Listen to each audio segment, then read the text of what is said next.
So who's seen Harry Potter? Who's read Harry Potter? Okay, awesome. I don't know if you guys saw my email this week. Some of you did. But I was told by my youth pastor not to read Harry Potter and instead to read Left Behind, which is a very interesting thing. And I'll get more into my story about this when I come back around. Next week, Rich Vreeland will be bringing a Harry Potter message. And be very kind to him. He's very new to the wizarding world, right?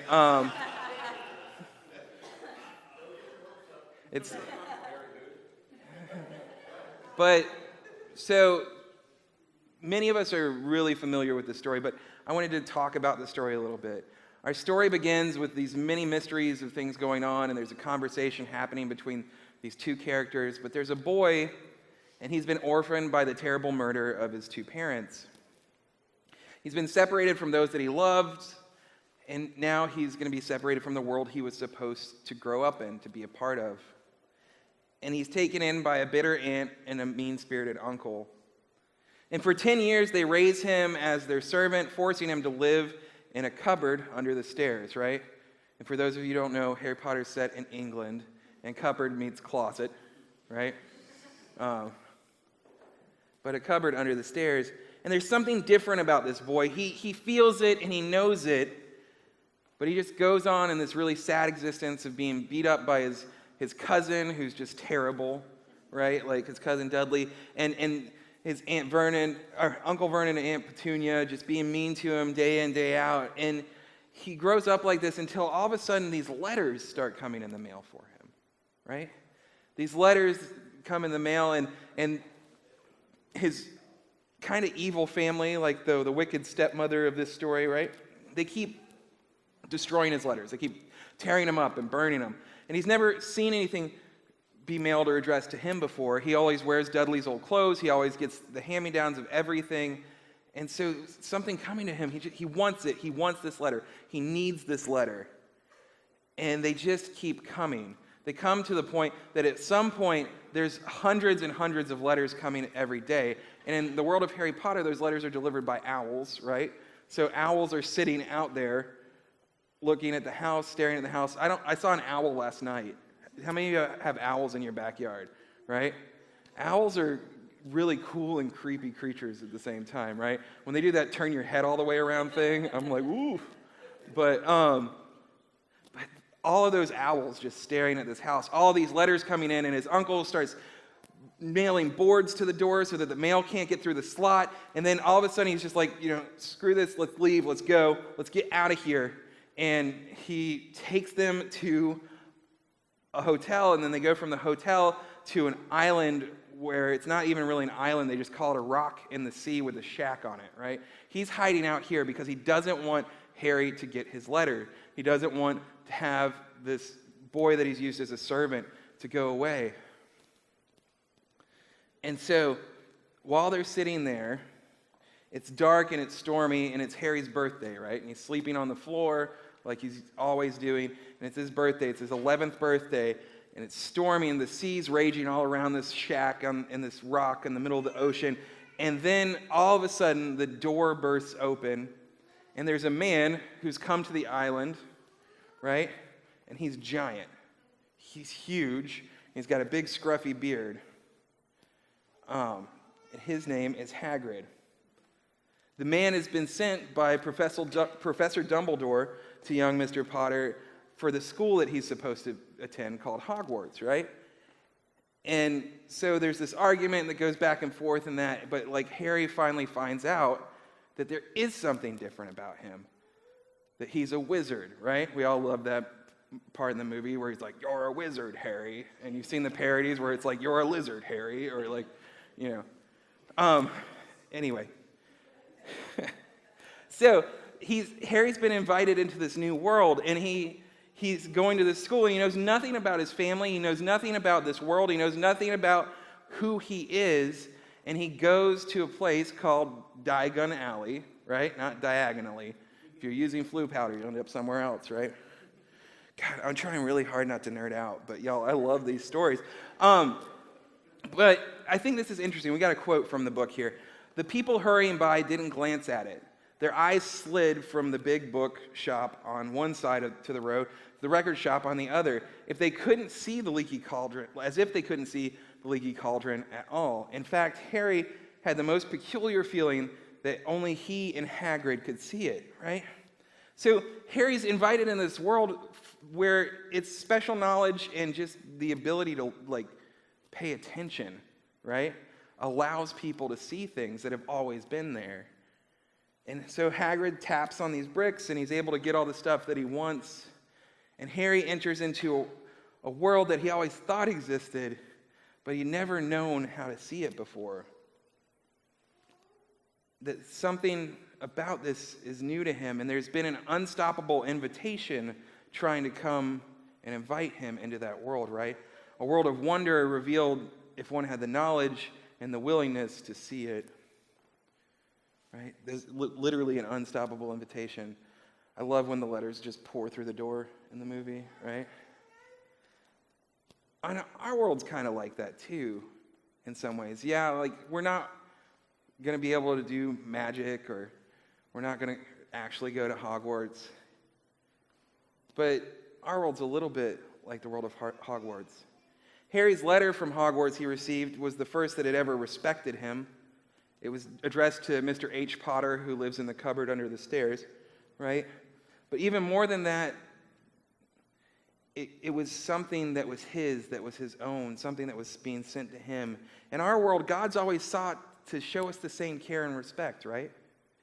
God's always been sending us an invitation and looking for us and trying to know us deeply, right? The psalmist writes this: Lord, you have examined me. You know when I sit down and when I stand up. Even far away, you comprehend my plans. You study my traveling and my resting. You are thoroughly familiar with all my ways. There isn't a word on my tongue, Lord, that you don't already know completely. You surround me front and back. You put your hand on me. That kind of knowledge is too much for me. It is so high above me that I can't reach it. Where could I go to get away from your spirit? Where could I go to escape your presence? If I went up to the heaven, you would be there. I went down to the grave, and you would be there too. If I could fly on the wings of dawn, stopping to rest only on the far side of the ocean, even there your hand would guide me. Even there your strong hand would hold me tight. Word of God for the people of God. God deeply knows each of us. I love that psalm, right? God deeply knows and cares about us. That there's no place we could ever run away from God. But rather than forcing himself upon us, God has, through all of human history, invited us into something bigger and grander than we could ever imagine. We may not have owls dropping letters through our mailboxes, right? If you do, that's really cool. Let's talk later about how you sign up for that. But throughout the history of humanity, God has been sending prophets, poets, judges, preachers, songwriters to share an unstoppable invitation with humankind. When you have eyes to see past all of the distractions, you can see a love story of letters after letters from God piled up like the letters from Hogwarts did at Uncle Vernon's. But like at the Vernon residence, there's always been resistance on the part of humanity to hearing that message from God. There's always been things that were standing in the way. So a big part of our story, the Christian story, right? A big part of the narrative we choose to believe in is that after a time of sending these letter after letter after letter to the people, that God decided it was time to bring that message in person, right? John 1:14, the Word became flesh and made his home among us. We have seen his glory like that of the Father's only Son, full of grace and truth. Jesus came to seek out those who were lost. But though they were lost, they were not abandoned by God. Jesus came to bring an invitation to the world to come to God, to say that God's always been here. Just as Harry on that remote rock in the middle of the ocean felt lost and forgotten, he wasn't lost to Dumbledore or Hagrid, right? You're not lost to Jesus, ever. I loved that song. That was so spot on, Brandon. Like that song talking about like how we're saved not because of what we've done or not because of what we have done, right? I got that all mixed up in my head, right? Sorry. Nothing you've done pushes God further away from you, and nothing you haven't done keeps God away, right? It's all grace. And that invitation of grace is continually calling to us. The Holy Spirit is continually calling to us an invitation to join God's kingdom, right? You know, the religion I grew up in that taught me that I shouldn't read these books because they were scary, because they were going to lead me down a dark path, that religion, it also told me that the only way that I was going to see God was when I die, right? But those of us who have joined God's kingdom, we see God in everything. We see God all around us because it's been revealed to us, it's been open to us, right? Just as like when Harry first goes to the leaky cauldron, he's like, why can't anybody notice this? And then he realizes it's because they haven't opened their minds and their spirits to seeing it. They're distracted. They're living in a world where they're trying to deny that it's going on. Like if you watch the movies, you kind of feel bad for muggles, which is all of us, right? But in the books, there's a lot of quotes where it's like, the people who aren't magical do a lot to distract themselves from seeing all the stuff that's going on around them. And how much are we like that, right? There's a lot of religion out there that teaches us and distracts us from seeing the God stuff that's happening all around us all the time, right? And this invitation's always been there to see that God's always been here, that Christ has always been here. The invitation was made flesh and came among us to show us that we can be better than who we are, that who we've been isn't who we have to be. It's not an invitation through coercion. It's not an invitation through a scare tactic or threat of what's going to happen to us, right? But it's a redemptive invitation into a more vivid and abundant life right here and right now. If you're waiting for heaven when you die, you're never going to find it on earth. Right? If you're waiting for everything to change and become something brand new, I'll fly away, right? But like right here, right now, we can build something better. God's love and care for us is universal. God's invitation to a deeper life filled with more vividness and abundance is universal, but it also requires our consent, right? God isn't going to force anything on you. And we can spend our time distracting ourselves of all the things that are happening around us, going on around us, that include God and show us God in everything. But God requires our consent to be a part of it. In the story, in the first book, the Sorcerer's Stone, Harry gets all of his supplies. He's gone in and out of the wizarding world, and he's going back for the first time to go to Hogwarts, and he has to go where? He has to go to a train platform 9 3/4, right? I love the ridiculousness of it. But he has to go to 9 3/4. And the scene in the book is this young boy pushing all of his stuff. Like he's got this huge trunk and everything, and it's on a trolley, right? I would say buggy, but it's a trolley in the book. But he's asking all of the people that work there, these non-magical adults, for help, saying, where's platform 9 3/4? And they think he's crazy, right? Have you ever felt that way? That what you're looking for when you try to describe it to people, it makes you feel crazy? They don't know what you're talking about? I remember when I was younger, I was like, I wish there was a church that just accepted everybody, and everybody could come take communion, and there wasn't judgment and all these things, and people were like, that doesn't exist, right? They're like, you're crazy. It was like I was looking for platform 9 3/4, and it wasn't until I found other people that knew that could exist, that existed for me, right? So like Harry runs into this giant family of like 8 kids, all have red hair, right? We have our Weasleys over here working on their own crew, right? But when he finds them, it isn't until he finds them that he figures out how he's supposed to get onto the platform 9 3/4.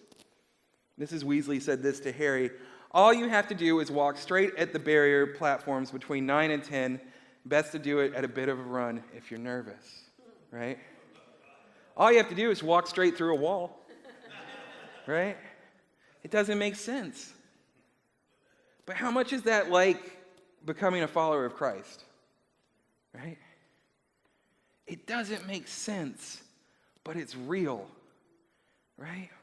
And I love best to do it at a run if you're a little bit nervous, right? When we come to this table, it seems so simple, right? It seems so unrealistic that simply choosing to follow Jesus changes everything. But it is that simple. And it's that simple because God wants it to be that simple. You just have to say yes. And that's it.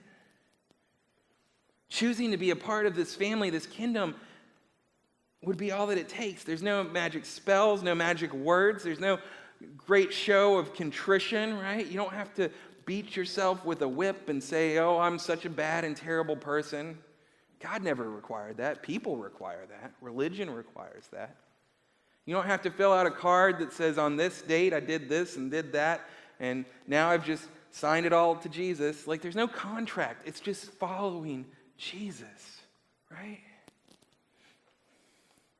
Simply choosing to walk forward with the understanding that where we're heading is something way more better than where we've been, right?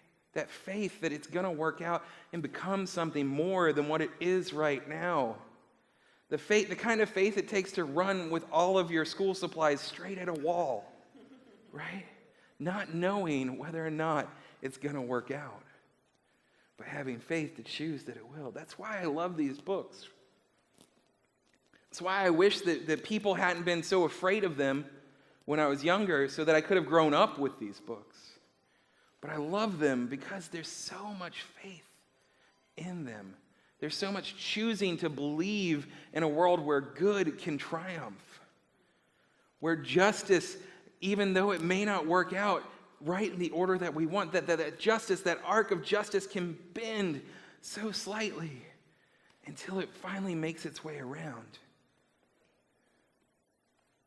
Jesus told us to come to him as a child, right? Jesus said that we should be like the children. And that's why I love reading these books again and again and again. It's because you watch children grow into adulthood and to struggle with all the things we struggle with. But to have to do it as kids. And it's a safe place for each of us to examine and look through those themes. It's a place where we can see trust. The trust that only kids can have, right? Like, kids have way more trust than we give them credit for. Like, they wake up every morning, and they're pretty sure breakfast is going to be there, right? They're pretty sure you're going to get them from school. You're going to take them back to school, right? Harry has trust running straight at that brick column. It seems too easy. It seems like we should be doing something more. It seems like there should be something more complicated that we have to do. That we should have to have a wand or a spell, or we should have to have a prayer book, or we should have to give this amount of money, or this amount of this or that. It seems all too simple. But it's simply a choice, right? It's simply a choice to put one foot in front of the other.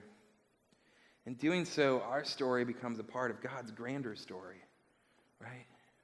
We become a chapter in this book, this love story that God's been writing to the world. And the biggest stories always begin like that, right? The biggest and most grand stories always begin with the hero or the protagonist or whoever taking one step outside of the place that they started. Choosing to leave the familiar and to step into something unknown and filled with terrors and wonders and questions are also filled with deep, deep faith. In our world, we don't have a platform 9 3/4. I mean, yes, you can go to London, to King's Cross Station, and they'll say, this is platform 9 3/4, right? Which, of course, is on my bucket list. But we don't have a platform 9 3/4. But here we have a great mystery, right? We have a great mystery that we enter into each and every time that we gather, a place where we're all invited, right? We've all gotten a letter inviting us to this place. A place where the mundane world, the humdrum of life is penetrated and permeated with the supernatural. It's at this table of grace, right? This table of grace is where we enter into a different space. It's a familiar place to some of us, a place of comfort and excitement. It's a place that we go to just like coming home each week. But for others, the steps it takes just to come to this table, it can feel like running straight at a brick wall, right? There can be so many things in our lives that put up a barrier from us being able to come to this table of grace. But if you feel that in your spirit, if you feel in your heart that there's a barrier between you and God, I want you to know that God's been sending you owls, right? God's been sending your invitation, your letter, over and over and over again. And God at this table has a letter for each of you. Your whole life's been filled with an unstoppable invitation. Filled with an invitation to a world made new, a world that is more vibrant, more vivid, and life-giving. Filled with a depth that has always been there but has been hidden by the baggage and distractions of your past. If this space, this table, is somewhere hard for you, it's okay. You can come to it. The table is open to everyone. The only barrier in this world between the amazing world that is all around us of God, the only barrier between that world and us, the only barrier to experience Christ at this moment is your willingness to put that one foot in front of the other. Your willingness to see, to taste, to feel God's presence in your life. Your invitation is here and in person. So this morning, may you have the willingness to put that one foot in front of the other, to take a piece of bread and tear it, dip it into a cup. May you be bold enough to step from the known into the unknown this morning. May you finally accept that God has been inviting you into a new story, one filled with wonders, with triumphs and defeats, but one that in all things the power of love wins out in the end. May it be so.